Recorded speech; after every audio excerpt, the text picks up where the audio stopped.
This is the Star Trek Deep Space Nine episode that made me love Captain Sisko's show. I didn't fall in love with Star Trek Deep Space Nine the way I fell for the Next Generation. There was no instant, comforting rhythm of a starship cruising through the cosmos.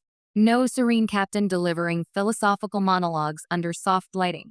Instead, DS9 felt different, heavier, messier, more complicated. And if I'm being honest, for a while, I wasn't sure I liked that. Then I watched one episode. Not just any episode, but one that didn't rely on phaser battles or godlike aliens. No galaxy-ending threat. No technobabble solution at the last minute. Just a commander, a recording device, and a slow, devastating unraveling of certainty. That episode was In the Pale Moonlight. And it didn't just make me understand Deep Space Nine. It made me love Captain Benjamin Sisko's show in a way no other Trek ever had. DS9 isn't comfortable. And that's the point. Part of the reason many fans bounce off DS9 at first is because it doesn't offer the cozy optimism of other Trek series. The station doesn't move. The conflicts don't reset. The characters carry scars. Politics matter. Consequences linger. Earlier Trek shows often posed moral dilemmas, but still reassured us that Starfleet would ultimately do the right thing. The Prime Directive might be challenged, but it would be honored. Ethics might be tested, but the heroes would emerge clean. DS9 doesn't promise cleanliness. By the time you reach In the Pale Moonlight, Season 6, Episode 19, the Federation is losing the Dominion War. Morale is crumbling. Billions of lives hang in the balance. And Captain Sisko, no longer just a station commander, but a frontline leader, begins to consider something unthinkable. That's when DS9 stops being just another Trek series and becomes something far more haunting. A simple framing device that changes everything. The episode opens with Sisko speaking into a personal log. This isn't the polished, formal log we're used to hearing.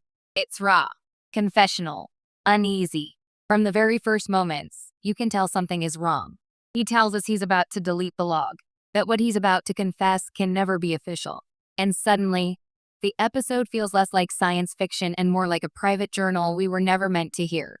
That narrative choice is brilliant. Instead of watching events unfold objectively, we experience everything through Sisko's perspective.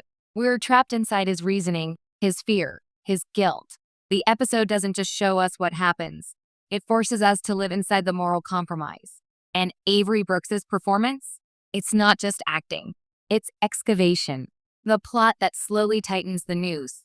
The premise sounds straightforward. Sisko believes the only way to turn the tide of the war is to bring the Romulan Empire into the fight against the Dominion. The problem?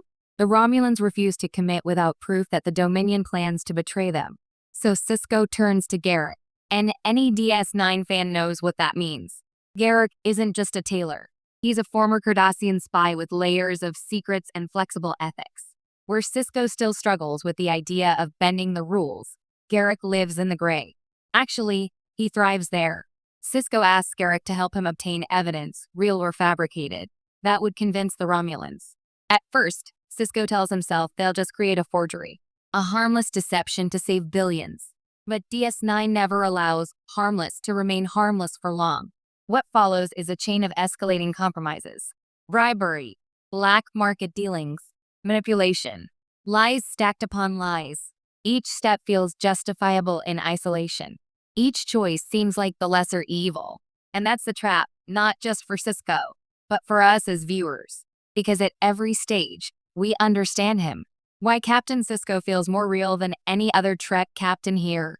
This is the episode where Sisko fully separates himself from Picard, Kirk, Janeway, and Archer. Picard would debate this dilemma in a ready room, quoting ethics and philosophy. Kirk might gamble with the rules but would never admit to losing his soul. Janeway would agonize, but the show would still find a way to preserve her moral center. Sisko breaks. He shouts. He sweats. He doubts. He rationalizes. He spirals. There's a moment in the episode where he slams his desk in frustration, and it doesn't feel theatrical. It feels like a man who has reached the end of what he can carry. Avery Brooks plays Sisko not as a mythic hero, but as a human being drowning under the weight of leadership. And that's what makes this episode so devastating. You don't just watch him compromise his ideals. You watch him talk himself into it. That's uncomfortable. That's bold. That's DS9, Garak's role. the truth no one wants to admit. If Sisko represents the crumbling idealism of the Federation, Garrick represents the brutal realism the show keeps daring us to consider.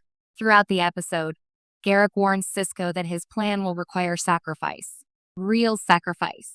Not the clean, theoretical kind Starfleet prefers to discuss. Sisko thinks he understands. He doesn't. Without spoiling the emotional impact for anyone who hasn't seen it, the plan spirals into tragedy. A key figure dies. The consequences become irreversible. And Sisko realizes, too late, that Garrick has gone much further than he ever intended. The confrontation between them is one of the most powerful scenes in all of Star Trek. Sisko explodes in anger, accusing Garrick of betrayal, of manipulation, of crossing lines. And Garrick calmly dismantles every objection. He didn't betray Sisko. He fulfilled the mission. He did what Sisko asked for, just without the comforting illusions. Garrick's logic is terrifying because it's effective, and worse, because it works. The Romulans enter the war. The Federation gains a critical ally. Billions of lives may be saved, at an unbearable cost. The line that changed how I saw Star Trek forever. There's a moment near the end of the episode that still echoes in my head years after watching it. Sisko, broken and conflicted, admits the truth in his log. He admits his role, his guilt, his shame. He lists the consequences, the blood on his hands. Then he pauses, and he says, essentially, that he can live with it.